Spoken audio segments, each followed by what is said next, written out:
Hello दोस्तों, आज हम आपके लिए इंग्लिश का बहुत ही मोस्ट और इम्पोर्टेंट टॉपिक लेकर आए हैं जो कि कंपटीशन की एग्जाम्स में बहुत ही ज्यादा उपयोगी होता है। उस टॉपिक का नाम है direct and indirect speech. Direct and indirect speech. अब इसको बोलते हैं प्रत्यक्ष या अप्रत्यक्ष कथन। क्या बोलते हैं इसको? प्रत्यक्ष या अप्रत्यक्ष कथन। अब ये होता क्या है वो देखते हैं। प्रत्यक्ष या अप्रत्यक्ष कथन, जैसे मान लो आपके पास ये आ गया, he says to me you are a good player. ये आपके पास क्वेश्चन आ गया, he says to me you are a good player. अब प्रत्यक्ष कथन क्या होता है? उसने मुझसे कहा कि तुम बहुत अच्छे खिलाड़ी हो। अब इसका मतलब यह हुआ किसी कथन को कोई व्यक्ति अपने शब्दों में कहे तो उसको बोलते हैं प्रत्यक्ष कथन, और उसी कथन को वो व्यक्ति जो अपने शब्दों में व्यक्त करे उसको बोलते हैं अप्रत्यक्ष कथन। अब डायरेक्ट और इनडायरेक्ट को निम्न प्रकार से हम क्या कर सकते हैं? सोल्व कर सकते हैं। देखो किस प्रकार से। ये जो है यहां पर इसको बोलते हैं इन्वर्टेड कोमा। क्या बोलते हैं इसको? Inverted coma. इन्वर्टेड कोमा के पहले वाले भाग को आरवी बोलते हैं। इन्वर्टेड कोमा को पहले वाले भाग को क्या बोलते हैं? आरवी बोलते हैं। और इन्वर्टेड कोमा के बाद वाले भाग को बोलते हैं रिपोर्टेड स्पीच। इसको बोलते हैं रिपोर्टिंग वर्ब और इसको बोलते हैं रिपोर्टेड स्पीच। और यहां पर है इसको बोलते हैं इन्वर्टेड कोमा। ठीक है। अब जो डायरेक्ट होता है, यदि वाक्य प्रेजेंट में हो, या तो वाक्य किस में हो? प्रेजेंट में हो या फ्यूचर में हो। कौन सा वाक्य है? आरवी। आरवी का ही वाक्य किस में माना जाएगा? या तो प्रेजेंट में या फ्यूचर में। तो निम्न प्रकार से हम बदलते हैं। अब किस प्रकार से बदलते हैं देखो। ये कौन है? पूरा आरवी है।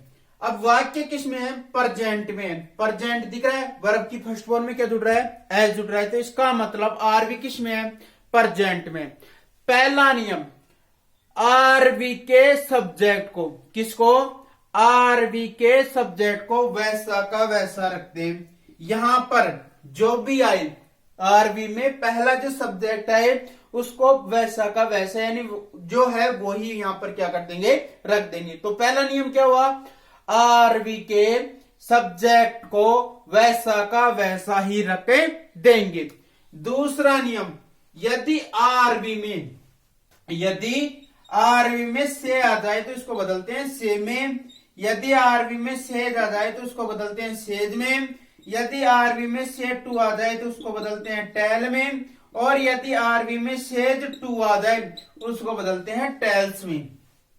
देखो, यदि आरवी में से आ जाए तो से में बदलते हैं, सेज आ जाए तो सेज में बदलते हैं, से टू आ जाए तो टेल में बदलते हैं, और सेज टू आ जाए तो उसको टेल्स में बदल देते हैं। अब यहां पर अपने पास क्या है? सेज टू आया है, तो सेज टू को किस में बदलते हैं? टेल्स में बदल देते हैं।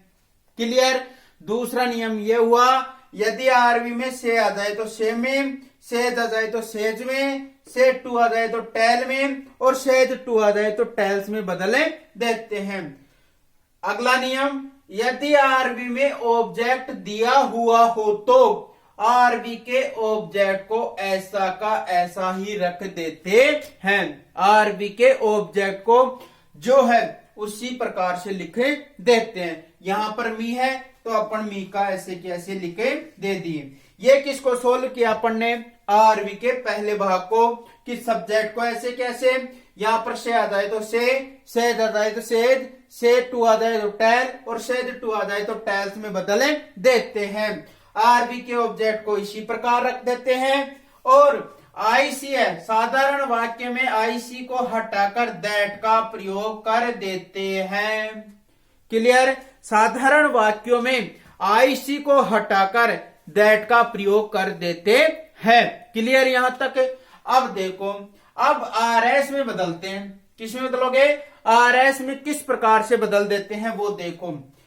अपने एक सारणी है यहां पर, जैसे I, my, me, we, our, us, you, your, you, you, your, you, he, his, him, he, his, him, she, her, her, they, their, them. ये एक सारणी होती है।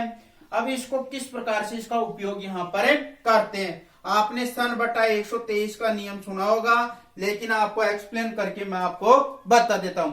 यदि आरएस में, अब मैं बोल रहा हूं कि यही नहीं, यदि आरएस में आई, माई, मी, वी, आवरस आ जाए, यदि आरएस में आई, माई, मी, वी, आवरस, तो उसको आरवी के सब्जेक्ट के अनुसार बदलते हैं। पहला नियम क्या हुआ? यदि आरएस में आई, माई, मी, वी, आवर, अस आ जाए, उसे आरवी के सब्जेक्ट के अनुसार बदलते हैं। क्लियर? और यदि आरएस में यू, योवर, यू आ जाए, कौन आ जाए?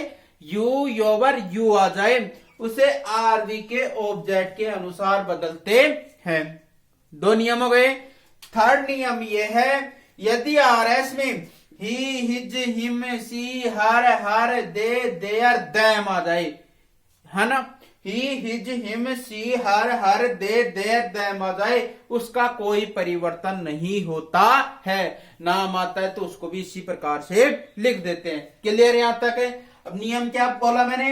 यदि आई, माई, मी, वी, आवर, अस आ जाए तो आरवी के सब्जेक्ट से, यू, योवर, यू आ जाए तो आरवी के ऑब्जेक्ट से, he, his, him, she, her, they, their, them आ जाए तो उनका कोई परिवर्तन नहीं होता है। अब यहां पर अपने पास कौन है? यू है। अब यू किसके पास जाएगा? मी के पास जाएगा। तो देखो, आई, माई, मी और यू, योवर, यू। अब ये यू, योवर, यू, अब ये यू किसके पास गया? मी के पास। और इसके सामने कौन आया? यहां पर आई आ गया, तो यहां पर किस में बदल देंगे? आई में बदल देते हैं। क्लियर? अब देखो, क्योंकि सामने वाले का ही सब्जेक्ट इसमें मान्य होता है। अब मैंने शुरू में बताया था, यदि आरवी प्रेजेंट और फ्यूचर में हो, यदि आरवी प्रेजेंट और फ्यूचर में हो तो आरएस की हेल्पिंग वर्ब में कोई परिवर्तन नहीं होता है। नियम क्या हुआ? यदि आरवी प्रेजेंट और फ्यूचर में हो तो आरएस की हेल्पिंग वर्ब में कोई परिवर्तन नहीं होता है। अब यहां पर इजेमार है, आर है यहां पर, तो इजेमार आने पर यहां पर इजेमार ही रहेगा। आई के साथ क्या लगा देते हैं? एम लगा देते हैं, और एक का ए हो जाएगा, गुड का गुड हो जाएगा, और प्लेयर का प्लेयर हो जाएगा। तो नियम ध्यान से सुन लेना, यदि आरवी प्रेजेंट और फ्यूचर में हो तो आरएस की हेल्पिंग वर्ब में कोई परिवर्तन नहीं होता है। क्लियर? ये तो कब सोल्व करते हैं अपने? जब आरएस किस में हो? प्रेजेंट और फ्यूचर में हो, तो इस प्रकार से सोल्व करते हैं। अब मान लो यही वाक्य किस में आ जाए? पास्ट में आ जाए। किस में आ जाए? पास्ट में आ जाए, तो इसको किस प्रकार से बदलते हैं? क्योंकि यहीं से ज्यादातर क्वेश्चन उठते हैं, और इसको समझ लोगे तो पूरे क्वेश्चन को आप जितने भी नियम आएंगे आगे, उसको सभी को क्या कर सकते हो? आसानी से सोल्व कर सकते हो। जैसे आपको कहे, he said to me you are a good player. Question वही है, वाक्य आरवी को मैंने बदल दिया किसमें? पास्ट टेंस में बदल दिया। क्लियर? अब देखो किस प्रकार से मैंने कहा, ये आईसी होता है, ये आरवी यानी रिपोर्टिंग वर्ब होता है, और ये रिपोर्टेड स्पीच होता है। क्लियर? अब वाक्य है यहां पर पास्ट टेंस में। किसमें है?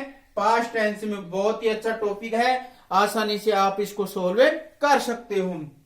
पहला नियम, आरवी के सब्जेक्ट को ऐसा का ऐसा रख देते हैं। पहला हो गया। अब दूसरा नियम है, यदि आरवी में सैड आ जाए तो सैड में ही बदलोगे। सैड आ जाए तो सैड में, और सैड टू आ जाए उसको टोल्ड में बदल देते हैं।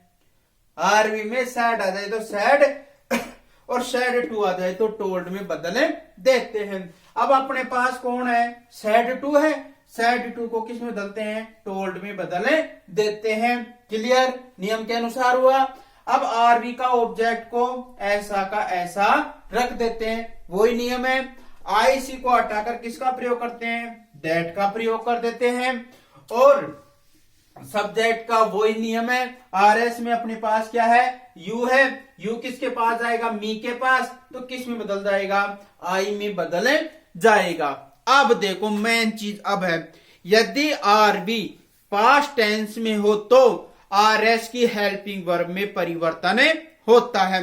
तो हेल्पिंग वर्ब में किस प्रकार से परिवर्तन करते हैं, वर्ब की फर्स्ट फॉर्म एस या ईएस हो तो वर्ब की सेकंड फॉर्म में बदल देते हैं। और यदि do does plus not plus verb की फर्स्ट फॉर्म हो तो उसको did plus not plus verb की फर्स्ट फॉर्म में बदल देते हैं। Is am are plus verb की फर्स्ट फॉर्म में आईएनजी हो तो उसको वाज वर प्लस वर्ब की फर्स्ट फॉर्म में आईएनजी में बदल देते हैं। यदि हैज और हैव हो तो उसको बदलते हैं हैड प्लस वर्ब की थर्ड फॉर्म में बदल देते हैं। Has have been plus verb की फर्स्ट फॉर्म में आईएनजी हो तो हैड बीन प्लस वर्ब की फर्स्ट फॉर्म में आईएनजी बदल देते हैं। सेकंड फॉर्म हो तो हैड प्लस वर्ब की थर्ड फॉर्म में बदल देते हैं। डिड हो तो did plus not plus verb की फर्स्ट फॉर्म हो तो had plus not plus verb की थर्ड फॉर्म में बदल देते हैं। क्लियर यहां तक, आगे मैं और बता देता हूं। और यदि वाज वर हो, वाज वर प्लस वर्ब की फर्स्ट फॉर्म में आईएनजी हो तो उसको had plus been plus verb की फर्स्ट फॉर्म में आईएनजी में बदल देते हैं। क्लियर यहां तक। और यदि आपके पास हैड आ जाए, हैड प्लस वर्ब की थर्ड फॉर्म, तो इसको ऐसे कैसे, यानी नो चेंज। क्लियर। और यदि had plus been plus verb की फर्स्ट फॉर्म में आईएनजी आ जाए तो इसको भी नो चेंज कर देते हैं, यानी कोई परिवर्तन नहीं होता है। और विल सेल आ जाए, विल और सेल आ जाए तो उसको बदलते हैं वुड और शुड में बदल देते हैं। क्लियर यहां तक है कि वर्ब की फर्स्ट फॉर्म में ऐसे यस आ जाए तो सेकंड फॉर्म में, डू डज आ जाए तो डिड में, इज एम आर आ जाए तो वाज वर में, हैज हैव आ जाए तो हैड में, हैज हैव बीन आ जाए तो हैड बीन में, सेकंड फॉर्म आ जाए तो हैड में, डिड आ जाए तो भी हैड में, वाज वर आ जाए तो हैड बीन में बदल देते हैं। और हैड का हेड में ही बदल देते हैं। विल सेल को वुड शुड में बदल देते हैं। अब यहां पर कौन है, आर है। इज एम आर आने पर किस में बदलते हैं, वाज वर में बदल देते हैं। और आई के साथ क्या लगता है, वाज लगता है। ए का ए, गुड का गुड और प्लेयर का प्लेयर हो जाएगा। क्लियर। तो यहां तक कोई प्रॉब्लम नहीं आई। अब देखो, और यदि आरएस में, यदि आरएस में जब वाक्य किस में हो, पास्ट टेंस में हो, तो आरएस में यदि दिस आ जाए तो दैट में बदल देना, डीज आ जाए तो दोज में बदल देना, हियर आ जाए तो उसको देयर में बदल देना, नाउ आ जाए तो देन में बदल देना, टुडे आ जाए तो उसको दैट डे में बदल दे देना, और टू नाइट आ जाए तो उसको दैट नाइट में बदल देंगे, और टुमारो आ जाए तो उसको बदलेंगे द नेक्स्ट डे में बदल देंगे, और यस्टरडे आ जाए तो उसको बदलते हैं द प्रीवियस डे में बदल देते हैं। दिस को दैट में, दीज को दोज में, हियर को देयर में, नाउ को देम में, टुडे को दैट डे में, टू नाइट को दैट नाइट में, टुमारो को द नेक्स्ट डे और यस्टरडे को द प्रीवियस डे में बदल देते हैं। अभी तो इसके जो साधारण नियम हैं वो इस प्रकार से हम क्या कर सकते हैं, सोल्व कर सकते हैं।